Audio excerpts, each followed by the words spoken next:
अधिक मास हा भगवंताशी एकरूप होण्याचा आणि अध्यात्मात वृद्धी करण्यासाठी एक जॉकपॉट किंवा लॉटरीसारखाच मानला जातो। आजच्या व्हिडिओमध्ये आपण अधिक मासाबद्दल संपूर्ण माहिती पाहणार आहोत। अधिक मास केव्हा सुरू होतो, केव्हा संपतो, अधिक मासात काय काय सेवा कराव्या, काय करावं, काय करू नये, अधिक मासाला पुरुषोत्तम मास का म्हटलं जातं आणि का एवढं महत्त्व आहे अधिक महिन्याला, तर याच्याचबद्दल आपण संपूर्ण माहिती आजच्या व्हिडिओमध्ये पाहणार आहोत। तर व्हिडिओ स्किप न करता पूर्ण बघा। आणि हो, व्हिडिओ आवडला, माहितीपूर्ण वाटला तर व्हिडिओला लाईक करा, हाईप करा आणि कमेंट करायला विसरू नका। आणि तुम्ही जर आपल्या चॅनलवर नवीन असाल तर चॅनलला सबस्क्राईब करा। चला तर मग वेळ न घालवता आपल्या व्हिडिओला सुरुवात करूया। श्री स्वामी समर्थ सर्वांनाच। कशात सर्व मस्त आहात ना? मस्तच राहा आणि स्वामी सेवेत रममान राहा। यावर्षी अधिक मास 17 मे 2026 रोजी अधिक मास सुरू होतो। यावर्षी अधिक मास हा ज्येष्ठ महिन्यात आलेला आहे, म्हणजेच यावर्षी ज्येष्ठ महिने 2 असणार आहेत, अधिक ज्येष्ठ आणि निज ज्येष्ठ। 16 मे 2026 रोजी वैशाख अमावस्या आहे। वैशाख अमावस्या पहाटे 5:11 16 तारखेला लागते आणि उत्तर रात्री 1:31 म्हणजे 17 मेच्या 1:31 उत्तर रात्रीला अमावस्या संपते। म्हणूनच 17 तारखेला ज्येष्ठ अधिक सुरू होतो। 17 मेला अधिक महिना सुरू होऊन तो संपतो 15 जून 2026 15 जूनलाच अमावस्या असून 15 जूनला अधिक महिना संपतो आणि 16 जूनपासून निज ज्येष्ठ सुरू होतो। अधिक महिन्यालाच पुरुषोत्तम मास, मलमास, धोंड्याचा महिना अशा वेगवेगळ्या नावांनी ओळखलं जातं। आणि हा महिना 3 वर्षातून एकदा येत असल्यामुळे या महिन्याला अनन्यसाधारण असं महत्त्व आहे। आणि हा महिना जप, तप, पूजा, अर्चा, व्रत, वैकल्य यांच्यासाठी समर्पित आहे। या महिन्यात केलेले तुम्ही जप, नामस्मरण, अध्यात्माचे सर्व कार्य जे काही कराल, दान कराल, त्याच्यात तुमचे वृद्धी होत जाते। म्हणजे जे पण तुम्ही कार्य कराल ते अधिकात अधिक होत जातं। बहुतेक लोकांना प्रश्न पडतो की अधिक महिना कसा गणला जातो। हिंदू पंचांगण हे चंद्रावर आधारित आहे आणि सूर्यावर आधारित आहे। सूर्यावर आधारित वर्ष हे मोठे असते, त्या मानाने चंद्रावर आधारित असलेले वर्ष हे छोटे असते।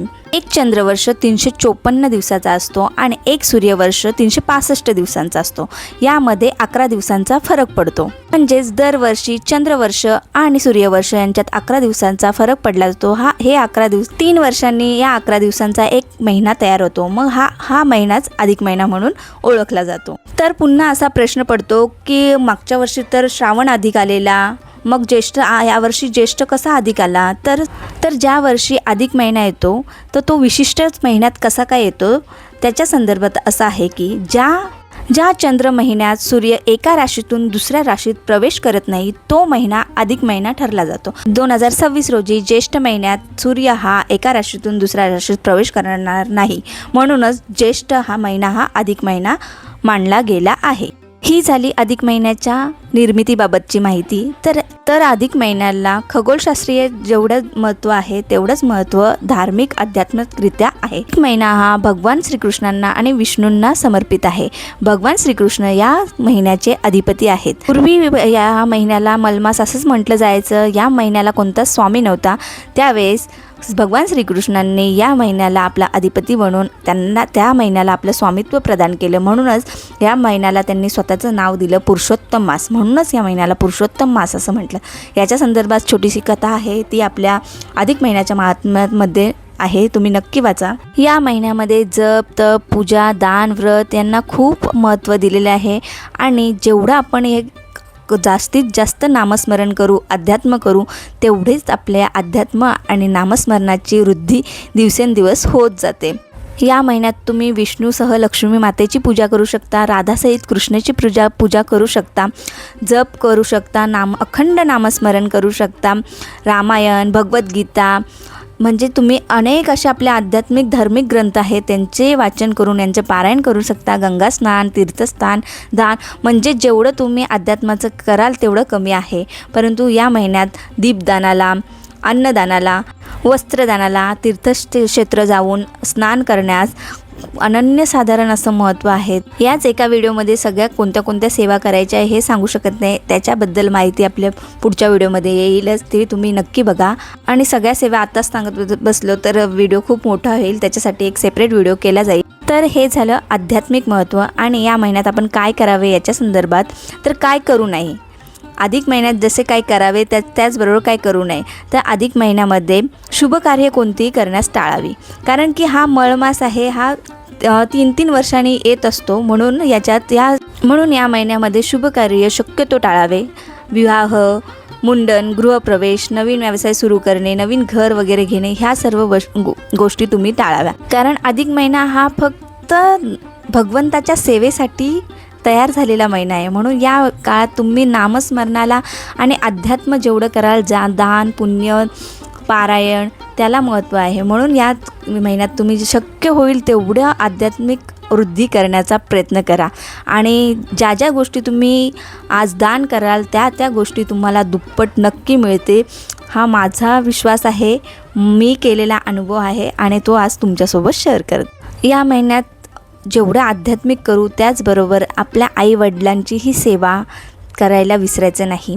त्यांचाही मान सन्मान नक्की करायचा. महिन्यात जेव्हा तुम्हाला वाटेल तेव्हा मातृपितृपूजन नक्की करा.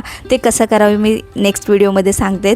जशी आपण भगवंताची सेवा करून त्यांच्याविषयी असणारी कृतज्ञता या महिन्यात व्यक्त करणार आहोत, त्याचबरोबर आपल्या मातापितांनी आपल्यासाठी किती कष्ट भोगलेले आहेत, त्याचबरोबर ते पण आपले देवता समान आहेत आणि देवताच आहेत आपल्यासाठी. तर त्यांचीही कृतज्ञता आपल्या छोट्याशा कृतीतून व्यक्त करायची. मातृपितृपूजन करून घ्यायचं, त्यांना वस्त्रदान करायचं, अन्नदान करायचं आणि शक्य असेल ते त्यांना भेटवस्तू तुम्ही देऊ शकता. त्याचबरोबर गरजूंना अन्नदान, वस्त्रदान करण्याला अनन्यसाधारण महत्त्व आहे. गरजूंना अन्नदान, वस्त्रदान केल्याने आपला पितृदोषसुद्धा कमी होण्यास मदत होत असते. आणि या महिन्यात तर नक्कीच पितरांची सुद्धा सेवा करायची आहे, तर्पण विधीसुद्धा करायचा आहे. पितरांनासुद्धा आपण ज्या सेवा करतो, ज्या अधिक महिन्यात सेवा करतो त्यांना खूप मोठ्या प्रमाणात मोक्ष मिळण्यास मदत होत असते. म्हणून या अधिक महिन्यात पितरांची सुद्धा सेवा करा. त्यांच्या आठवणीने तुम्ही भागवत वाचन करू शकता, भगवद्गीताचे पारायण करू शकता, सामूहिक पारायण करू शकता, सामूहिक अन्नदान देऊ शकता. यथाशक्ती, जर तुमची यथाशक्ती असेल तर नक्कीच करू शकता. आणि एवढं तुम्हाला जमणार नसेल तर एखाद्या मंदिरात जाऊन एखाद्या व्यक्तीला सुद्धा अन्नदान केल्याने सुद्धा पितृदोष कमी होऊ शकतो. सर्व सेवांबरोबर अधिक महिन्याचे महात्म्य वाचायला विसरू नका. अधिक महिन्याचे महात्म्यांची एक छोटीशी पोथी येते, ती मोठ्या ग्रंथा एवढीच महत्त्वपूर्ण आहे. त्याच्यात 31 अध्याय असतात. हे पारायण तुम्ही 6 दिवसात सुद्धा करू शकता किंवा एका बैठकीत सुद्धा करू शकता. आणि त्याचं उद्यापनही अगदी साध्या प्रकारे करता येतं. किंवा तुम्ही पूजा मांडणीही करू शकता. पूजा मांडणीचा वेगळा व्हिडिओ आपल्या चॅनलवर येईल, तो नक्की बघा. तर शेवटी आपण पाहू की अधिक महिन्यात कोणते नियम पाळावे, काय करावे, काय करू नये त्याच्या संदर्भात, आणि पोथी वाचताना कोणते नियम पाळावे. तर अधिक महिन्यामध्ये मांसाहार कडकडीत वर्ज्य करावा. मांसाहार घरात किंवा आपण स्वतः करू नये. मद्यपान, धूम्रपान, कोणत्याही प्रकारचं व्यसन करू नये. अधिक महिन्यात शक्यतो उपवास करण्याचा प्रयत्न करा. जर तुम्हाला शक्य नसेल तर मग एक वेळ भोजन करा किंवा तुम्ही शाकाहारसुद्धा करू शकता. जमलं तर कांदा लसूणसुद्धा वर्ज्य करावा. म्हणजेच सकाळीपासून उपवास करून संध्याकाळी जेवावं. आणि काही वस्तू आपल्या आहारातल्या वर्ज्य कराव्या, त्याग कराव्या. त्यागाची भावना किती आहे याच्यातून आपल्याला दिसून येते. उपवास म्हणजे आपण देवाकडून काहीतरी पाहिजे म्हणून करतो याच्यासाठी नाही, तर आपल्या अंगी किती त्याग भावना आहे याच्यासाठी उपवास करायचा असतो. आपल्याला आवडणाऱ्या वस्तूंचा आपण किती त्याग करतो, त्या वस्तू आपण भगवंत सेवेसाठी कशा सोडू शकतो, हे सर्व आपण या अधिक महिन्यात करायचं आहे. म्हणजेच काय, तुम्ही एक वेळ उपवास करू शकता किंवा तुम्ही नुसतं शाकाहार केला तरी चालेल, पण तो मांसाहार करायचा नाही. अखंड दिवा लावू शकता, म्हणजे लावावाच अखंड दिवा. आणि रोज संध्याकाळी तुळशीजवळ आणि मुख्य दरवाजापाशी दिवा लावावा. आणि जर तुम्ही अधिक मासाची पोथीचे वाचन करणार असाल तर ते संध्याकाळच्या वेळेस म्हणजे 4 ते 7च्या दरम्यान तुम्ही ही पोथी वाचू शकता. ही पोथी बाजारात तुम्हाला सहज उपलब्ध होईल. आणि ही कशी वाचावी त्याच्यात सर्व माहिती दिलेली आहे. अधिक महात्म्य म्हणून पुस्तिका येते, तिच्या पहिल्याच पानावर सगळं आहे की ही पोथी कशी वाचावी, तिचं उद्यापन कसं करावं. तर जर तुम्ही ही अधिक महिन्याची पोथीचे वाचन केलं, पारायण केलं, तर तुम्हाला खरंच सांगते खूप मोठ्या प्रमाणात पुण्यफळ प्राप्त होणार आहे. तर नक्की पोथीचं एकदा तरी वाचन करण्याचा प्रयत्न करा. छोटे छोटे अध्याय आहेत, एवढं मोठा नाही आहे की तुम्हाला वेळ लागेल. जर तुम्ही दुर्गा सप्तशती वाचत असाल, स्वामी चरित्र सारामृत वाचत असाल, तर तुम्हाला अधिक महिन्याचं महात्म्य वाचायला काही कठीण वाटणार नाही. तर नक्की ही सेवा करा. भगवान श्रीकृष्णांना प्रसन्न करून घ्या आणि तुमचे दुःख, दारिद्र्य सर्व काही कृष्ण अर्पण करून घ्या. कृष्ण अर्पण केल्याने तुमच्या खरंच सांगते अधिक महिन्यात तुम्ही जेवढी सेवा कराल ना तेवढी कमी आहे. गेल्या वर्षी तर माझं 2023ला अधिक महिन्यात असं होतं की रोज काहीतरी सण व्रत घरात असल्यासारखं एवढं प्रसन्न आणि पॉझिटिव्ह वातावरण घरात निर्माण झालेलं आहे. आणि तुम्हीही नक्की केलं तर तुमच्या घरात ही सकारात्मक ऊर्जा नक्की येईल. लक्ष्मी तुमच्या घरात चिरकाल टिकेल. त्याचबरोबर अधिक महिन्यात तुळशीच्या पूजेला आणि आवळ्याच्या पूजेलाही खूप मोठ्या प्रमाणात महत्त्व आहे. पिंपलाच्या वृक्षालाही खूप मोठ्या प्रमाणात महत्त्व आहे. म्हणजेच या महिन्यात आपण निसर्गाप्रती आपली असलेली भावना, कृतज्ञता आणि प्रेम व्यक्त करता येतं. तर तुम्ही म्हणाल हे सर्व करून ताई काय फायदा होतो? तर फायदा म्हणजे फायद्याचा तर विचार करायचाच नाही.